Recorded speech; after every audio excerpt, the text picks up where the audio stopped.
nice. Yep. Marcus, nice. Yep. Marcus has on this powder blue suit. No, it's a North Carolina blue. Okay. Get it right. Okay. Well, if you're new to us, we like to have a good time. But The Gathering Place is a church based out of Minneapolis, Minnesota. But we've got people around the nation that are joining us just like you online throughout the month. And what you're watching is, like I said, our podcast style gathering every third Sunday of the month. But on the first Sunday, we always kick it off with First Fellowship. It's a meal shared, building community around the table. And then our second and fourth Sundays, we gather in our grow homes. And Marcus, you actually are one of our grow home leaders. Yes, it's always a good time. It's the intimate environment where you can build trust, get to know people, and we share a meal. Also, we discuss the gospel. It's a great time. Yeah, really good conversations. I think last week we actually had some really great ones because we kicked off last week our Advantage series. It is our summer series. It's going to take us through the entire summer. And in June, we are talking about endings as part of transitions and how we as believers navigate transitions and the grief that comes along with those transitions. So June, we're focusing on endings. July, we are talking about kind of that neutral zone when we're not sure if God is hearing us, but we're still trying to move forward. And we will kind of wrap up the series in August talking about new beginnings. So I'm excited. Super excited for that series. Are you excited? Really? Yeah. What are you most excited for in the series? The transitions are tough. And like you mentioned, when you hear the voice of God, how do you handle that? How you understand what to do? How do you move forward? So I'm excited for what Pastor Lawrence have in store for us. Yeah. And I think we might get to hear from some of our other leaders too during this month. Oh, so, great. I'm really excited about that. You might hear from myself. Okay, come on. Be tuned. Be tuned. Come on. But the Gathering Place is a space for everyone, everywhere to gather, grow, and go. And what better way to do that than through joining our Bible study? Our Bible study called Gather and Grow meets the first Sunday of, the first Sunday. No, because you'll be eating. It's the first Saturday of every month at 9:15 a.m. And so we just kicked off in the month of June. We talked a little bit about how our time is going to look together, some great resources for us when we consider how we're going to study the Bible, whether it's as a group or individually. And so we're going to start getting into some content come July. We are having Bible study on July 4th. So before you make your plans that start early in the day, you can join us for Bible study, and then you can go and set up your fireworks stand. What time is Bible study? It's at 9:15. 9:15, so it's early enough to get your word in. You could go eat all the day. The rest of the day, you could eat all day. So 9:15. Do you eat all day on July 4th? I do most of the cooking most of the time. So you nibble, you snack as you go. Yeah. Do you find when you are cooking that you're still hungry after you finish? No. No. I feel like you said, you nibble all day. So no, you gotta taste test the chicken before you get to everybody else. Like, what's a taste test? Like 2 wings? No, I said 2, 3 wings. Usually I eat a couple, pieces, a couple ribs. You get the mac and cheese. You gotta, taste it, make sure it's seasoned. Okay. So yeah. Well, I don't look at me. I don't miss no meals, so I'll make sure I eat. I was gonna say facts, but I really don't know that. So, but if you like food, I don't know if Marcus's house is open up for you on July 4th, but maybe he can cook a wing the night before and bring it to Bible study just so you can try it. But literally right after Bible study, the next day on Sunday will be our first fellowship on July 5th. Now, for the summer, we are outside. We're outside. We will be at a park. We did Boom Island Park for June. I think we'll be back there in August, but July, we're going to switch it up a little bit. So make sure that if you're not following our social media, If you are not signed up for our listserv to get the newsletters or the emails when they go out, make sure that you subscribe to this and follow all of our accounts where you can stay up to date on what's happening, when it's happening, and where it's happening, because the food we serve is good. Yes, that's true. Delicious. That is true. So before, is that your phone? Man of God. We like to have a good time. So every TGP Live, we do something called In Not Of, and it's because we are in the world, but not of it. So we use this time to sometimes talk about what's happening in the world, how it relates to us, not necessarily always a faith-based conversation, but it's what's relevant. But since we're talking about food, it's Father's Day. Ooh. It's Father's Day. Do you normally grill, or what do you do for Father's Day? I do a little bit of everything. In the past, usually I get a group of guys together. We grill, hang out, play some spades or some dominoes or something like that. Sometimes I hang out with the family and the kids, and we grill or go to the park, hang out, play games. This year, I don't have no plans this year, so I'm not sure exactly what we're going to do this year. Okay. A little bit of a surprise. Surprise, yeah. Okay. Well, this is it's great to hear that you do a lot of grilling typically, because I know you're a grill master. That's facts.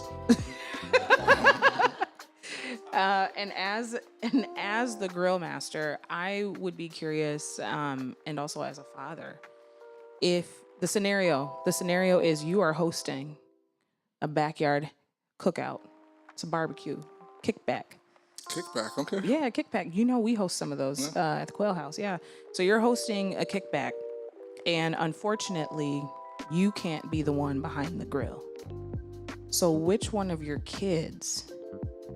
Which one of your kids are you entrusting to run the grill, and what are they making?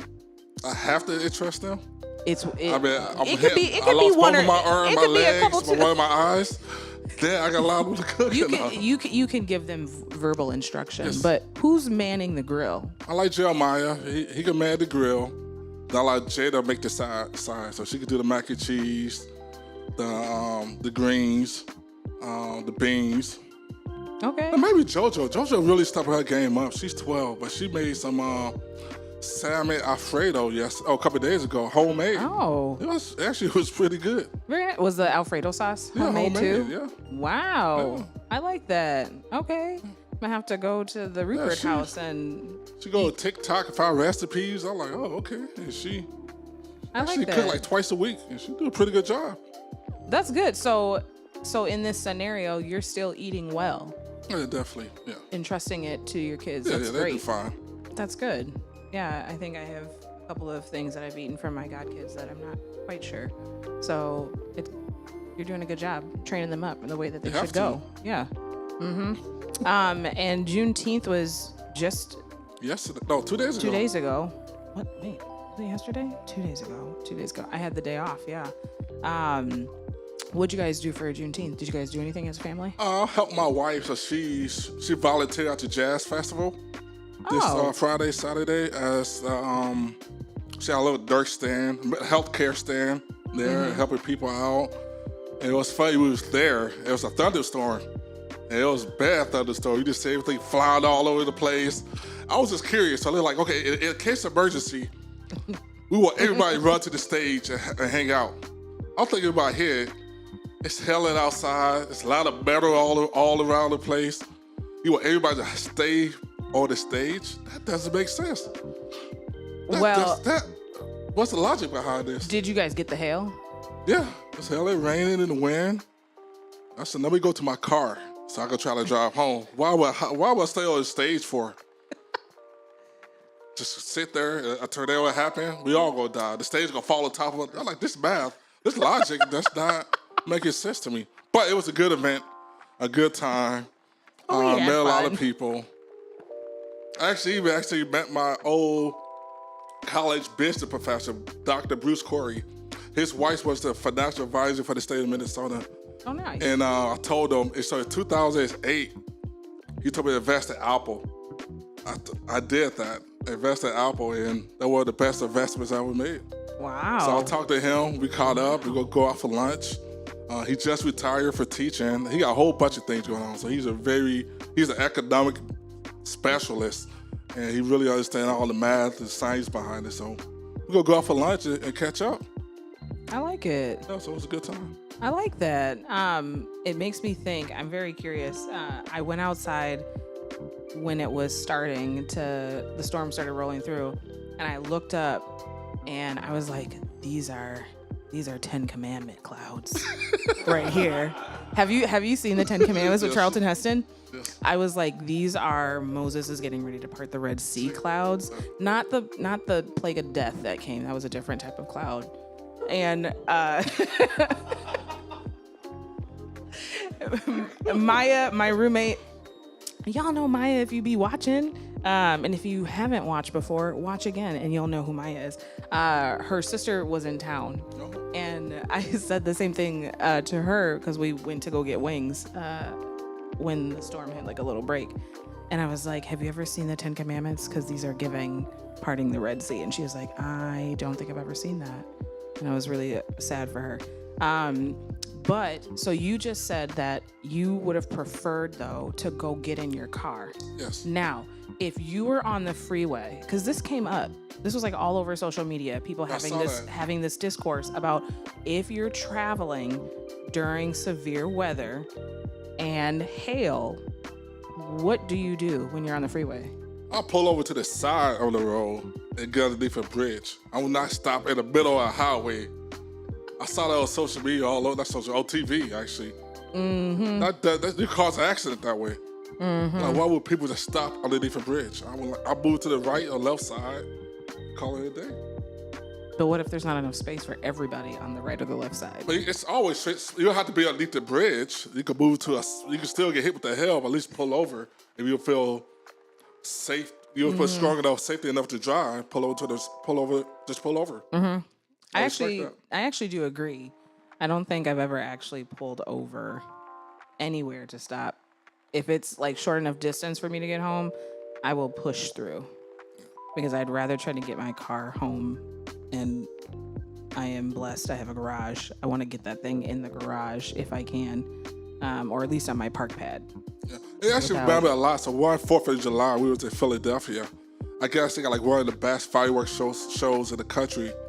And they do the same thing. So we drive on the expressway. Everybody just stopped and got out the car to watch the fireworks show. I thought it was so weird. Like Liberty, the whole highway, everybody it gets just normal in Philly. Liberty, the highway, hundreds of thousands of cars on the highway. Just stopped. Everybody outside just watching the fireworks. And like, this is kind of dangerous. So maybe it was Philly folks who were on the freeway. No, they can't drive, so I wouldn't be surprised. Oh, shots fired. Well, thank you for that analysis. And then I think my last question, our studio audience and our TGP fam knows you to be a karaoke guru. Yes. Wow, that was so I carry humble. my karaoke speaker in the car. Yes. Just, I stay ready. I don't need to get ready. The response from the studio audience just now was, oh, okay. So as a father, you're doing karaoke with your kids and friends and random people. What is one song that you would do to embarrass your kids? Ooh. Because we already know you like to have a good time when you do karaoke anyway. So I don't know. Maybe they'd say that's embarrassing in and of itself. Who knows? But what is the song you would sing intentionally that you know would embarrass your kids if you sang it in front of them? Come on. Maybe Whitney Houston, I Will Always Love You. Did you want to give us a little? Oh, not today. You need to come to my karaoke party. Go to the karaoke party. You need to be ready. Okay. Do you sing a lot of Whitney Houston? No, just on special occasions. Okay. On special occasions, they get to hear you belt those high notes. Yeah. Okay. What is your go-to karaoke I got a song? list. It depends on the crowd, the demographics, right? Mm-hmm. Some of the Good Boys to Men, Backstreet Boys, So Based a Lot, Baby Got Back. That's another good one. Okay. I got about 12, 14. Usher, Chris Brown. I got about 12, 14 songs that my go-to songs. Okay. Have you ever done like a karaoke where it's all like worship music or like? Yeah, Kirk Franklin. You can never go wrong with that. Yes, like Stump. That's a classic. He got another song, Smile. That's another classic. Yeah, he got hits People after hits sing that after one hits. for karaoke? Yeah. Cause the crowd it make everybody happy, positive, okay. right? So everybody get that, the key to karaoke, to get the people in the crowd excited, sing along with you, right? So it's all about, it's a team event. Okay. You like karaoke? You do karaoke? I do every now and then. It's funny, Maya and I recently went to a friend of hers, whatever birthday party it was for them, and it was a 70s themed karaoke. Now, she also forgot to tell me that it was supposed to be like Gospel? Yes. So I was there in like some jeans and a sweatshirt, which was fine. There were other people there too. There was Tina. Tina Turner showed up, and I mean, showed up. Between the outfit, excellent choice on the wig. It was spot on. All the little like mannerisms when the songs came on. Mary. Yes. So we had a really good time. So I will occasionally sing a song or two. Speaking of costume party, you ever need costumes? Go to Amazon, even for bigger, tall people. You need 70s outfits, 80s, 90s. Amazon is the best. This is Good Father's.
Hello, everyone. Welcome back to TGP Live. So glad that you're here. We've had a little bit of technical difficulty, but thank you for sticking with us. I'm excited because today is Father's Day, and my personal opinion, it's almost like this quest that I'm now on is to have Father's Day to be celebrated like the other holidays. I did a little research with my good friend ChatGPT, and it ranked Father's Day as one of the lowest celebrated of the holidays that we have here in America. And so I feel like I want to champion fathers. I'm not a father of biological children, but I was joking with my friends. I do have spiritual sons and daughters all over the world.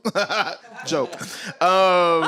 So for the fathers, I just want to make sure that they're celebrated. So we have the pleasure and the honor of being joined by a great father by the name of Curtis Wayne Hunt. Hey. Yes. How you guys doing? Glad to have you here, sir. Thanks for having me here. Yeah. So I'm going to read a bio that Curtis wasn't aware of. It's short and brief. And just for everyone's hearing, so you know who he is, and then we'll hop into our conversation. So Curtis is a Minneapolis-based musician. He is a minister. He is an educator. He is an entrepreneur who has spent over 2 decades working at the intersection of worship, creativity, and community. And he holds multiple degrees in music, leadership, and vocal performance. And he is the founder of CWH Music Group, an independent record label, as well as CWH Piano Tuning. And he serves the local church across the Twin Cities as a worship leader, worship director, musical director, vocal coach. Most importantly, today he is a husband and he is a father of 3 sons. Welcome to TGP Live, Curtis. Thank you. Yeah. Thank you. Thank you. All of those things are true. All of them are true. Glad to It's hear amazing what you can find on the internet, isn't it. it? Yeah.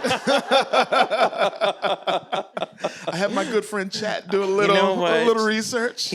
Chat does us right sometimes, Sometimes. Sometimes. So thank you for being here with us. Yeah. Happy Father's Day. Well, thank you. And thank you. Yeah. Can I say Happy Uncle's Day to you? Yeah, Is that cool? Yeah, totally. Okay, cool. Yes. Because I love that, you're trying to celebrate, guys that, have kids. And sometimes I think that men who haven't biologically fathered a son or a daughter yet, still as a positive male role model in someone's life. So totally, y'all deserve to be honored. You know what I mean? So I think it's cool. So Happy Uncle's Day to you. Thank you. Yes, sir. Thank you. So Curtis, for the people who are just getting to know you, they've of course heard your bio. Yeah. Give us the Curtis Hunt story. Who are you? Where did you come from? Well, you've said a lot already, in at least Chat did, said a lot of things. But, I really truthfully love the Lord and am here only by his grace, straight up. There's no other way to say it. I was raised in a really small town. I'm not sure if I should look at the camera, if I should look at you, but I want to do either or. I want to do both because I want to say hello to the people online. Yeah. And I want to say hello to you and acknowledge your existence. But yeah, I was raised in a really small town, outside the Twin Cities, and came to school here. And so I kind of sometimes I say I grew up as country mouse, and now I'm a city mouse because I live here in the city and know my way around. And I think have kind of adopted, just being here as my home. I've lived in a few places around the country. Minneapolis is definitely a home base, for myself and for my family. But Minneapolis is home, and so I'm grateful for that. I have some notes. Can I look at them? Totally. Is that okay? All right, cool. Because notes. I got a whole laptop. So That's great. You're fine. I just have a phone, so it's cool. So my story is a little bit I grew up in a Christian home. My parents, I was born to them when they were in their 40s. They're both with the Lord now. And I have 4 siblings that are pretty significantly older than I am. So there's 20 and 10-year gaps between myself and my siblings. You're the baby. I'm definitely the runt of the litter, yeah. And so in a lot of ways, I feel I was kind of raised as an only child, in some ways, just because of how big of the gap there was. My dad, when I was a child, he owned a business here in Northeast. And this was all, I'm a Xennial, so this is pre-internet, pre-cell phones, all of that era. And I know it's so difficult for the Z's to understand that reality now, but that's that. At one point, there wasn't an internet, right? And my dad was driving back and forth 45 minutes one way, back and forth to work, because he owned a business here in Northeast, and so there was a lot of days that I never saw him, because he was just gone, So there's some ways where I was raised almost like an only child. And there's in some ways it was I was kind of raised by my mom, in that way. Even though I had both my parents, at home, there was some living dynamics that just kind of lend itself to that way because of how my dad was running his business. Yeah. So that really influenced, kind of my upbringing. They were pillars in the church. My mom was a Sunday school teacher. My dad was an elder for years and years and years and years and years.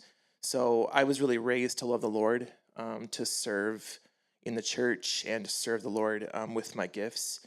I always say that my mom is my musical roots. Like she's really who inspired, me to start learning piano and start singing. And my dad was working to pay for it, so that's just kind of that's kind of how things went. But at any rate, music definitely became more than a hobby. For me, it has become my career, and I've gone to school for it, as Chat has mentioned. And today, I'm married, and my beautiful wife is here in the studio audience. Hey, baby. And my boys are on a plane and also in the bed. Like there's there's a mix of things happening at this exact moment, but it's cool. Yeah, so we live here in the city. My career really has floated.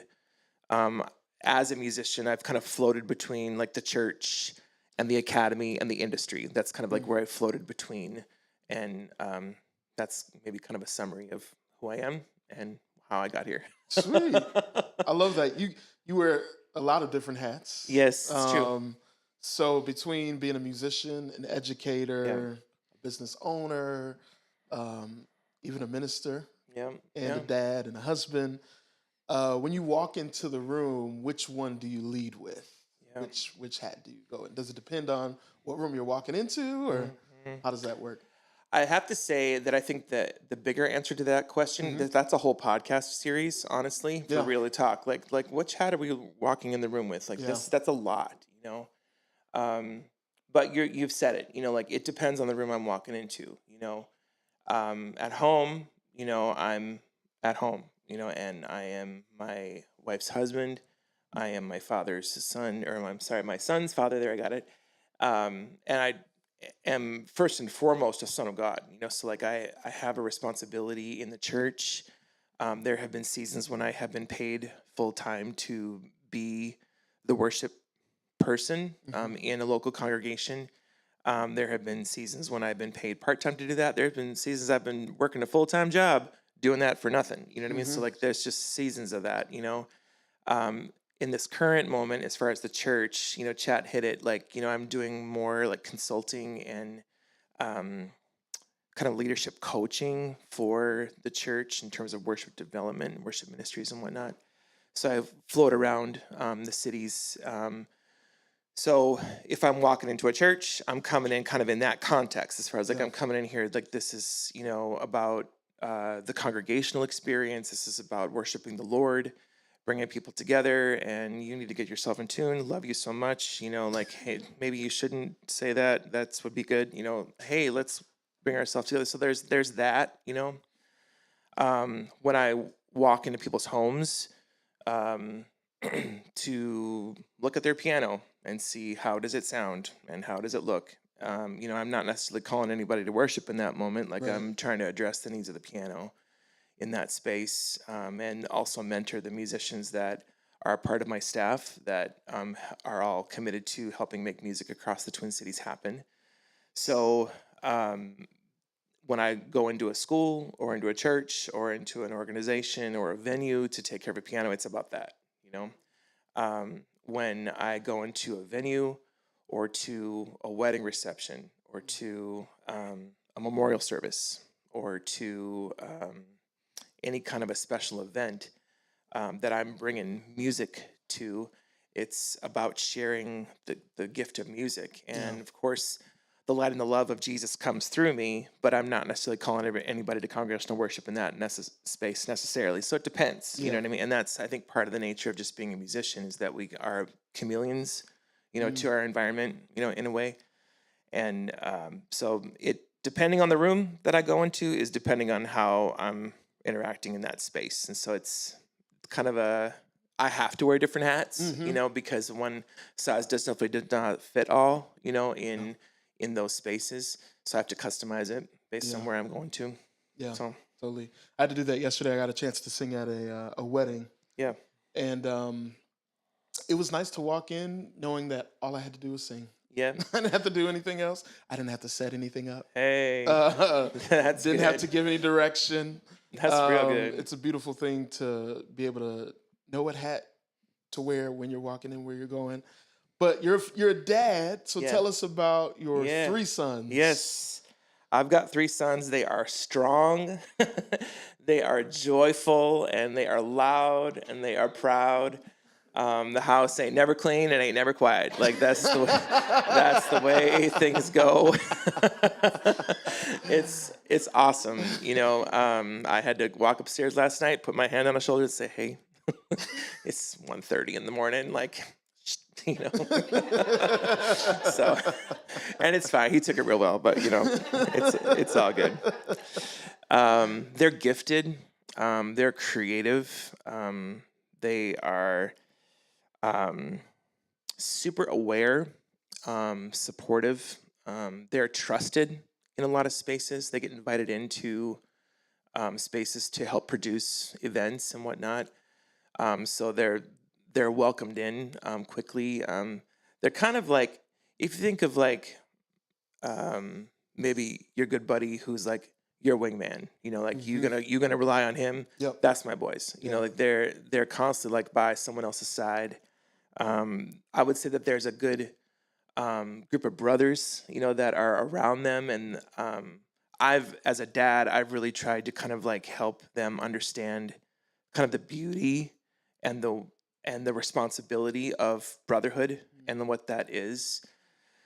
I didn't grow up with that at all, and so like for me, that was even wasn't planning on saying this, but I'll just mention it that like I think that was a part of the decision too around like just her and I like wanting to have the boys close together was because I didn't grow up with siblings close by. Yeah. And so the family unity on the Hunt side is pretty fragmented, for what it is, as far as my siblings. But like for my own immediate family, the people who live in my house and the people who eat my food, eat the food that I pay for, right? So like, I want them to be unified, and I want them to know that they are the brother's keeper.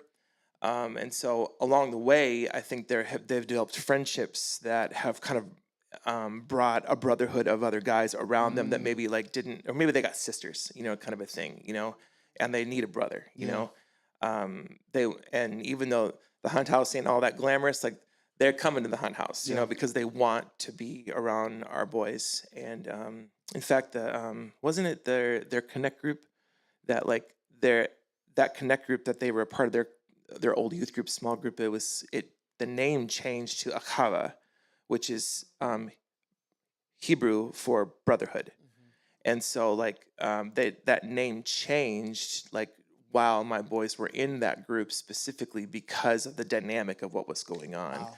So I feel grateful, for them, because they're strong and they're loud and they're joyful and they're creative, but they're trusted, and they're loyal, and they fortunately have gotten all those wonderful qualities from their mother. And so like I feel grateful to be their dad, along the way with it. So those are my boys. Yeah. I love that. Yeah.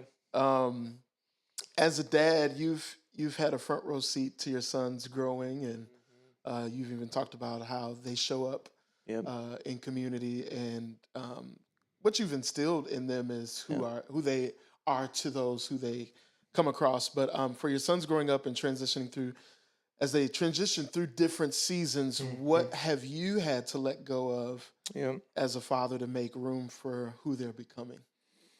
Yeah, I have thought a lot about this question, because you sent it to me ahead of time. So I was like, oh, hey, this is a heavy one. I think that I've really had to work on letting go of imposing like my own journey onto them, or even the journey that I've personally taken or been given. I've had to work on letting go of imposing that on them. I've had to let go of like what I want for them, especially at the cost of maybe controlling their decisions.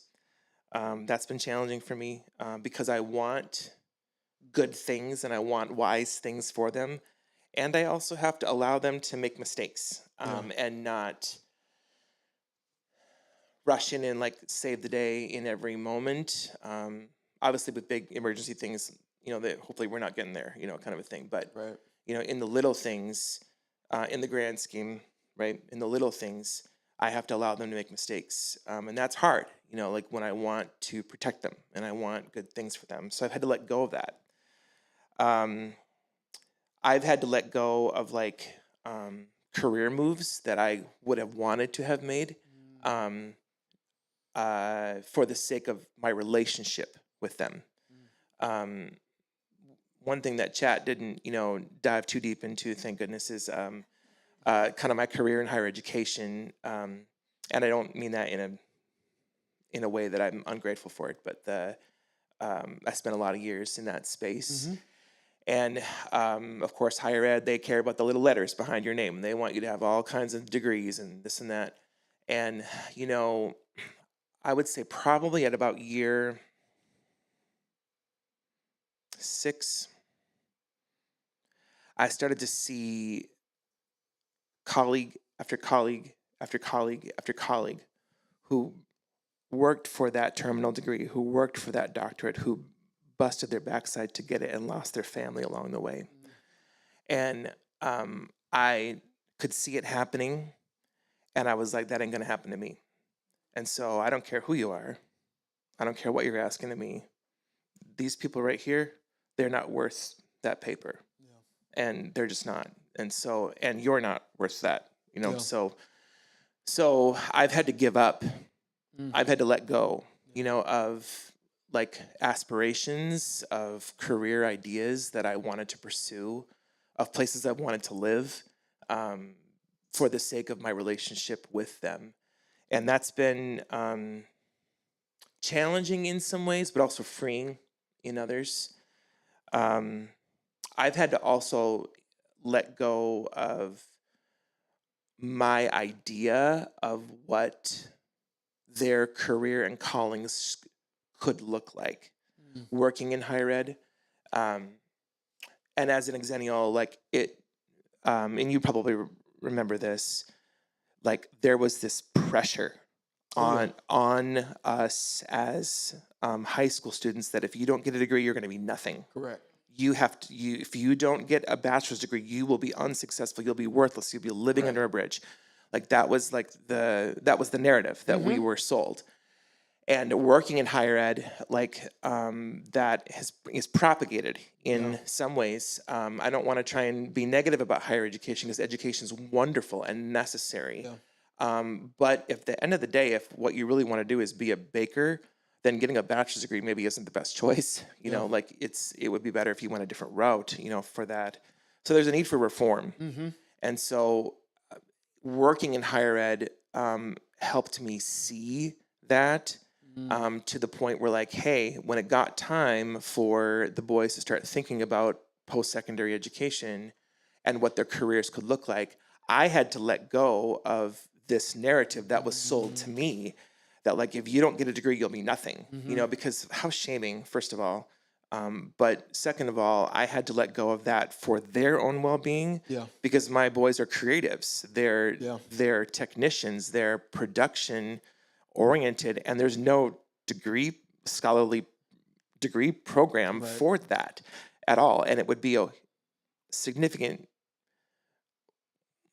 dare I say, waste of time and money to like put 6 figures of worth of money into that kind of pathway. Like, so letting go, because in the letting go of that, I've been able to see like my boys thrive in the things that the Lord has called them to. And that's been a beautiful, beautiful thing because my son would have never even considered, doing a 2-year photography program had I not let go of that. My other son would have not ever considered a full-time internship, to get into the music industry had I not let go of those things. So I feel grateful, for it. But it was for me to get to that point. Yes. That was a challenge. As maybe silly as that seems, that was a challenge for me. So anyway. Yeah, I remember when I graduated, was coming up on graduating high school. My dad was all of my relatives on my dad's side are educators. or engineers. Sure. There's nothing else. Yeah. Either you're an educator or you're an engineer. They all went to the same college, Prairie View. And when I told him, I was like, yeah, I don't think I'm going to college. He didn't say anything, but Sure. I knew that did not go well. Sure. And he was like, if you're not going to college, I'm not paying for any more of your living. And I was like, okay. So I went to music school. I know he wasn't excited about that either, for production. And I thought about, I was like, man, if he could see me now. Yeah, that's right. The fact that, Well, and thank you for walking in obedience, Yeah. because I've never said this to your face, but like I think it all the time. Like whenever you sing, I just love it. Like I thank love you. when you sing, and so thank you for being faithful. it's amazing to see having that pressure. Like, hey, you need to go to college. You need to do this thing. Just how the world has changed. Yep. That allows people who are creative to thrive and do those things. Hebrews 12 talks about encourages us to lay aside every weight that so Yep. easily besets us and separates us from the weights from sin. A weight can be an old identity. So we're talking about transition all 3 months of summer. Summer officially kicks off, I think, this week. Today. Happy summer, Happy everybody. summer. Yes, sir. So we're talking about transition. We're talking about change. Particularly this month, we're talking about letting go, stepping away. And so scripture says that weight can be an old identity, an unfulfilled expectation, a version of yourself you haven't released. As a father, have you ever found yourself holding on to a version of your kids that no longer fit? And how did you navigate letting that go? Yeah.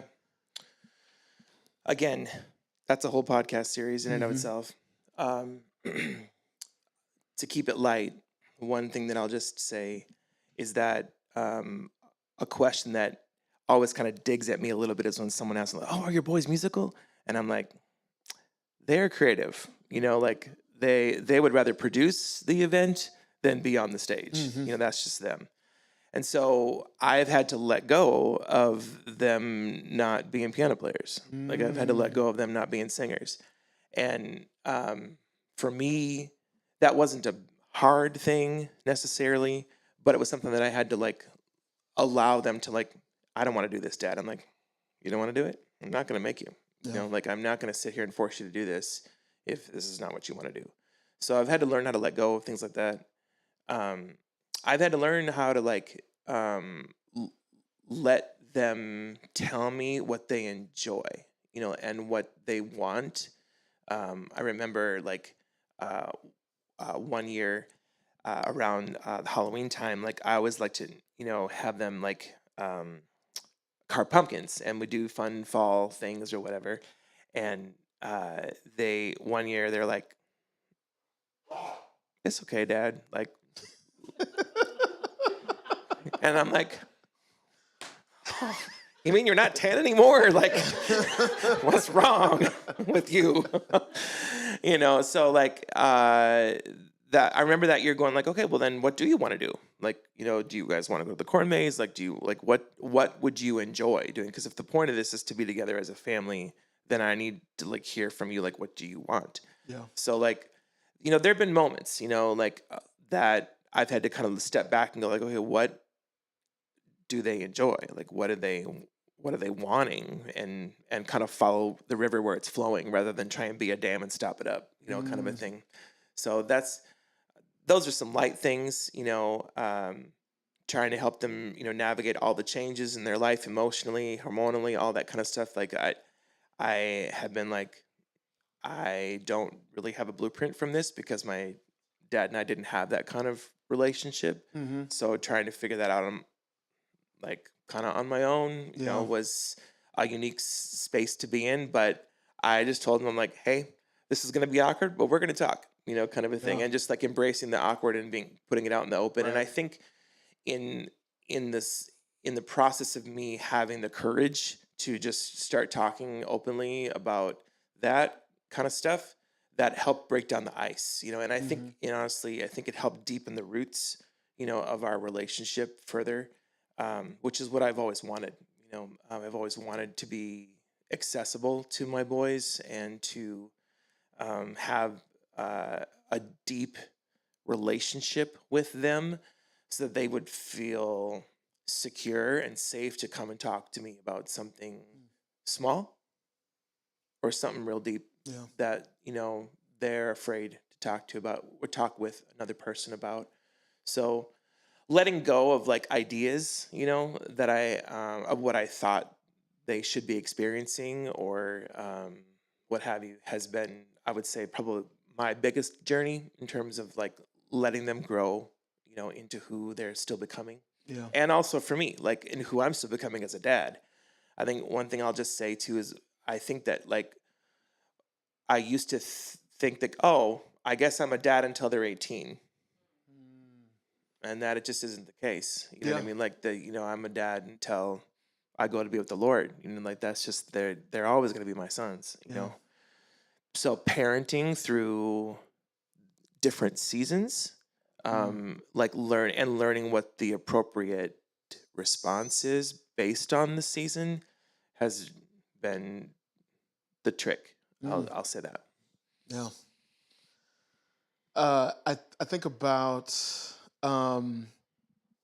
hearing your story, how you created, I think for your sons, something that you probably felt like you didn't have. Not having a blueprint. Yep. And knowing and experiencing your sons, I was gonna say it at the end, but well done. Like job well done. They are great men. Thank you. Great men. Thank you. Some of the kindest guys that you'll ever meet. So that's because you were intentional, is what I'm hearing about how you raised them. Thank you. So you run CWH Music Group. Yep. While serving the church and raising family. That can be a lot, as you know. Yeah. What does it look like when you're carrying too much and haven't admitted it yet? Because I feel this month we're honoring across the nation men's mental health awareness. Yeah. And men don't talk, just in general. What does it look like for you to carry too much with all the hats that you've had the honor of wearing at times? Well, first of all, I have to say, how dare you? Like, how dare you? I mean, it's, and I say that tongue in cheek, like as a joke, in all seriousness, because it's like, I don't know how to say no, in some spaces. I will say that guarding burnout is real. Guarding my family is even more real. She and I have gone through difficult times, because of my lack of boundary when it comes to my work specifically. And she and I have weathered some things and been gracious, and I've had to admit when I've just extended myself too far in workspaces specifically, and I feel grateful that we've weathered through those things and that we're in a different spot now. But learning those boundaries, understanding where to establish them, has been a challenge for me. I would say that, like, in my relationship to the church, I think that every believer has a responsibility to take care of the house. Like there's a responsibility on all of us who profess Christ to be present, to serve, to give, and to worship. I mean, those are just core essential things and spiritual disciplines, to quote Robert Foster. So, like, I think that it's important that we own up to that. And, having my parents model that for me was such an incredible example. My dad went to school for a couple years to learn the Bible, but he never wanted to be a pastor. He just wanted to learn the Bible. And so, like, I have had that as my role model, but yet the Lord has also graced me to be able to be in spaces in a pastoral context where I have been a point person for pastoral ministry things. And so kind of that line between like where my volunteerism kind of ends and my work begins has always been blurry, whether I've been paid for it or not. You know, it's always been a blurry situation. There have been churches, you know, as a musician that I've gone to, not to be too crass with it, but I've gone to it because that's where the check was. You know what I mean? And that it was a space that my family ain't never going to come to, you know? And so like navigating that tension of like, you know, leaving my family at home while I'm going and showing up to some places, like that's been a challenge.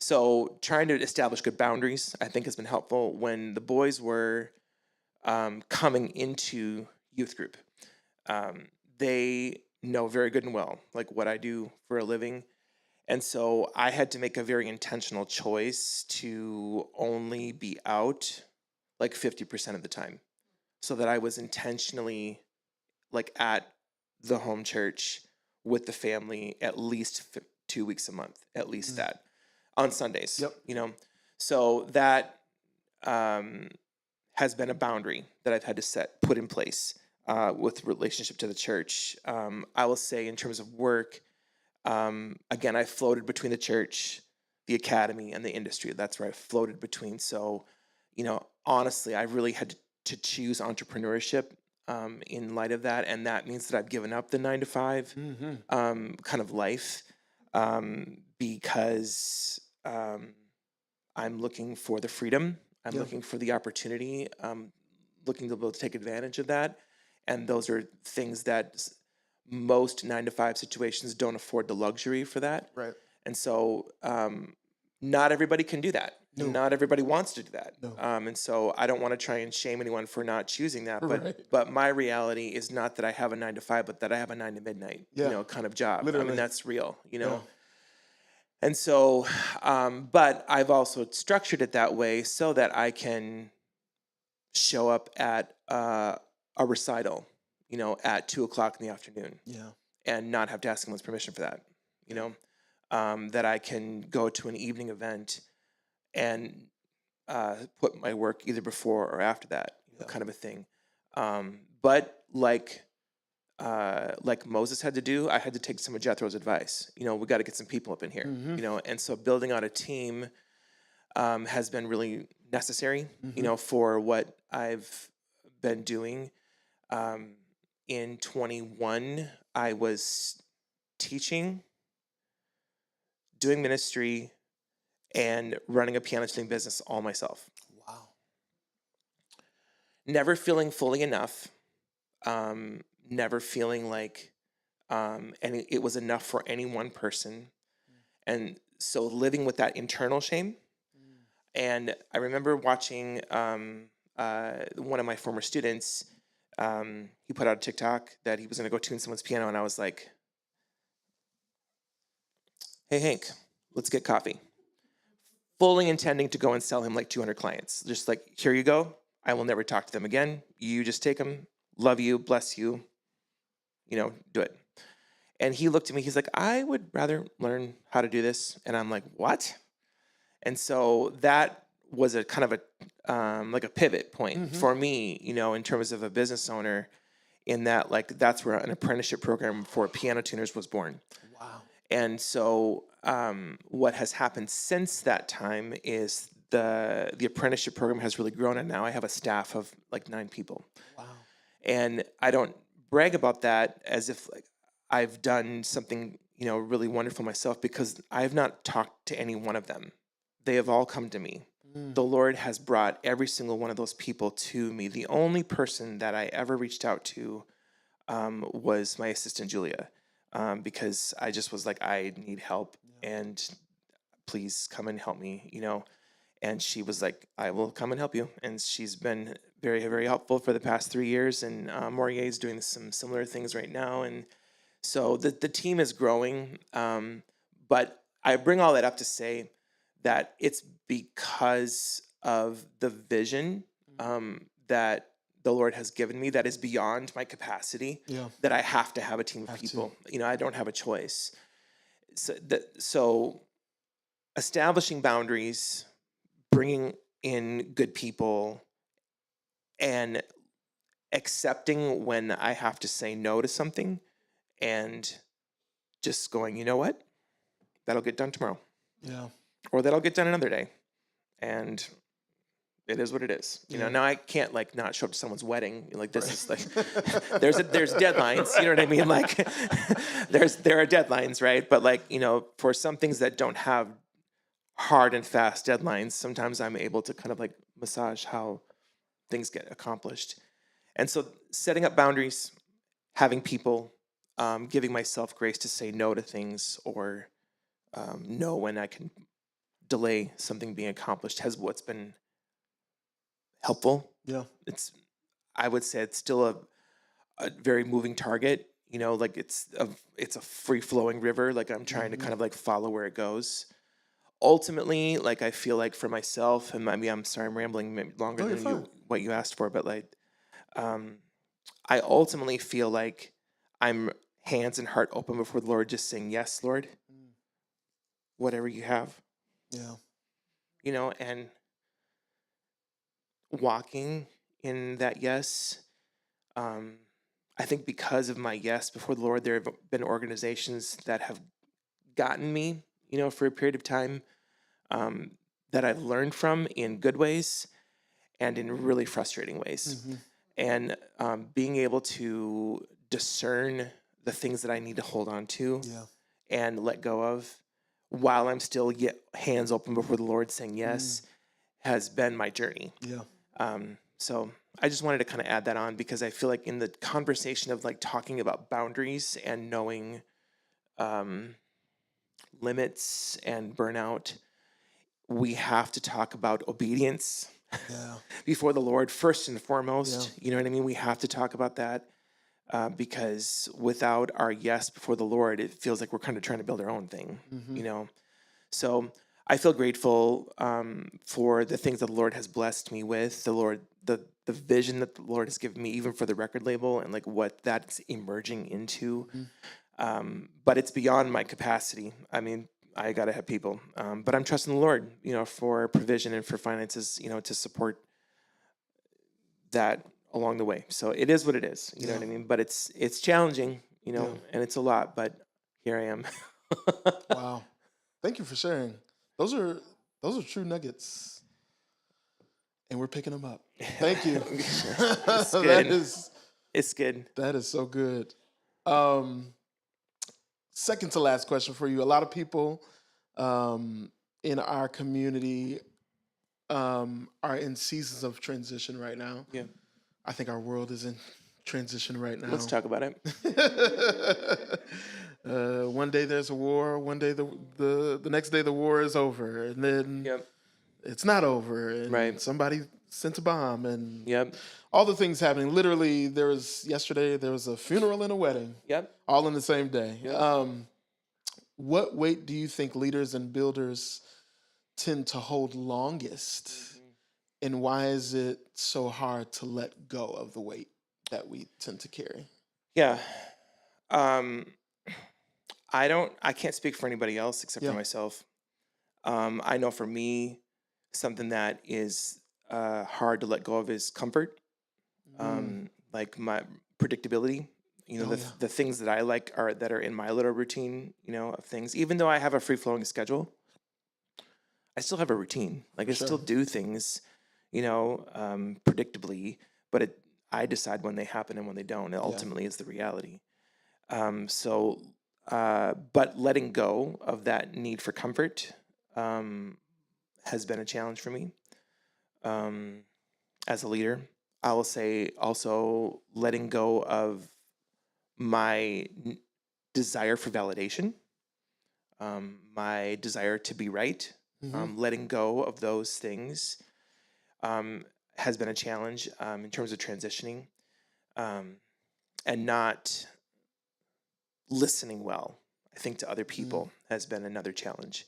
I think that I'm a pretty easygoing person and that I'm a pretty collaborative person. And as a decision maker, like I decide when things start and stop, you know, like that is what it is. And so I think trying to navigate letting go of validation, of being comfortable, of routine for myself that's what's challenging for me to let go of in terms of transitioning. Yeah. But again, that's just me. I mean, I'm sure other people have different experiences and different struggles, but those are mine. Yeah.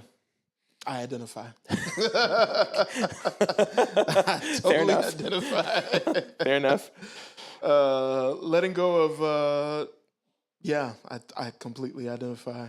I also want to just say with this too, like, I think that this letting go of my own way, you letting go of your own way, this is at the core of the gospel. Mm-hmm.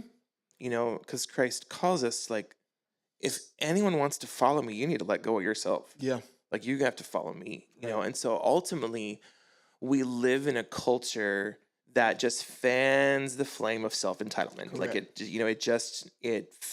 encourages us, to be selfish rather than to be selfless, right? And so the kingdom of God is upside down. It is backwards from what our cultural norms are. And so I think for any one of us as a human, like, we struggle with wanting to hold on to what makes sense for us versus what Christ is calling us to. So I think it's not unique to the entrepreneurial or the business world. It's unique to the human existence, I think. Yeah.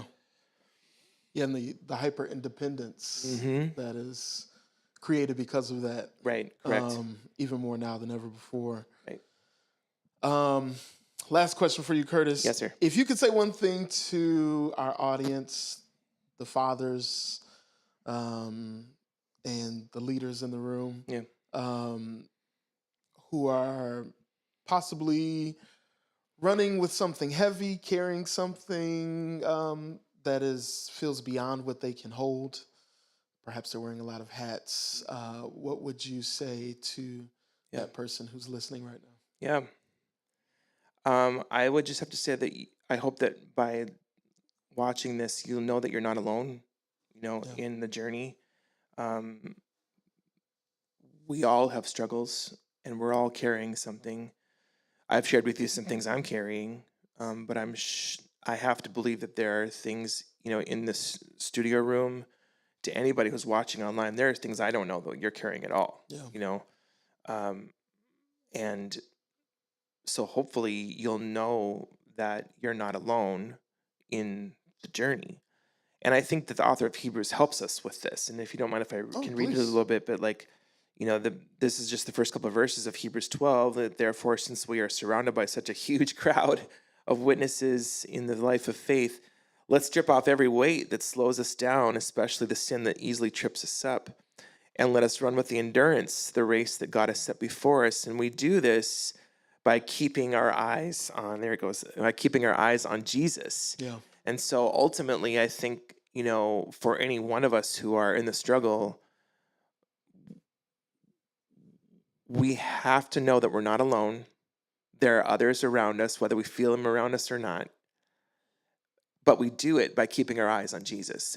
If we put our eyes somewhere else, then we're going to get consumed with other things, And I know, like, when I'm quick to follow my social feed versus the scripture, I'm riddled with anxiety. I'm riddled with all kinds of yuck, in my life that is unnecessary. Versus, like, when I'm, like, reading through Joshua right now, and I'm like, I go into my feed, I'm like garbage, get out. You know what I mean? Like, I can. It's almost like when you eat processed food versus real food. When you're eating something that is real versus something that is processed. Anyone who's got a tongue can taste the difference, right? So I think it's like that. Like when we surround ourselves with stuff that's artificial, or that's processed, or that is not rooted in God's word, it doesn't fill us. Yeah. So I would just say you're not alone. There's others around you, but let's keep our eyes on Jesus together. You know what I mean? Because that's just all I can say. Yeah. The hymn says, "Turn your eyes upon Jesus, look full in His wonderful face." Yes. And the things of earth will grow strangely dim in the light of his glory and grace. That's the lyric. Yeah. Yes, sir. So there you have it, folks. Keep your eyes on the one. Keep them on Jesus. Can we say thank you to Curtis for joining us today? Yes, yes, yes. Thank you for having me. I appreciate it. Yeah. There's some of you who are watching, and like Curtis said, that you feel like you're alone. We want to let you know that you are not alone. God created each and every one of us for community, to be in community, to live in community. And we are called the gathering place. We come together for the sake of community, to know that we are doing this together. And so if you're watching this and you're not a part of a faith community, we invite you to be a part. Every single Sunday, we have a gathering of in a different way. We're just a different church, and I love that about us. But there's space for you here if you're in the Twin Cities. And then also, if you're online and you're in another city, feel free to join us online continually, but also do the work of making space for someone else at your home, at your table, at a coffee shop. More than ever, we need each other. And so we want to thank you for being a part, and just want to take one moment to say thank you for those who give to make this possible. Everything that we do here is for the sake of Jesus Christ, and so that those who are far from God can find him. And we endeavor to make space for everyone everywhere to gather, to grow, and to go. And so I want to say thank you. The ways that you can give are on the screen before you as you're watching. And so you can give as you see fit. We have a couple options there for you. And I want to let you know that your gifts, your generosity are truly making a difference, not just here in the U.S. We have 3 kids that we support in Uganda, who they're getting education, they're getting fed, they're getting housed. And not only are we supporting them, but we support their families with health care. We support their families with food and whatever education that they also need. So because of your giving, we're able to do that monthly. And we started that, I believe, last year, actually. So there's 3 kids that hopefully at some time soon we'll be able to go over and see them and just experience them for about a week and some change. It's a powerful thing. And so thank you for your generosity. I'm excited because next Sunday is Grow Home Sunday, and we'll be gathering together physically in person, but then also online. And we're going to continue this conversation about transition. And we have Angela, who will be leading our Grow Home next Sunday. And then after that, we're going to be outside, like they said before. We're going to be a park. It's the 4th of July weekend. July 5th, I think, is Sunday. Yeah. So we'll have a location for you soon, but we're going to be outside, some good barbecue. And it's belated, but happy Juneteenth. Yes, sir. We're a day, 2 days, 19th? Y'all pray for me. It's Juneteenth weekend. How about that? We're still celebrating, and so happy Juneteenth. This is a pivotal celebration that is in the history of our country, and so excited for the freedom that we all get to enjoy and share because of the sacrifice of many. And so I pray that you have the most amazing week this coming week as we step into summertime. Please be safe. Be careful, be joyful, and make space for someone else. Until next time, have a great week.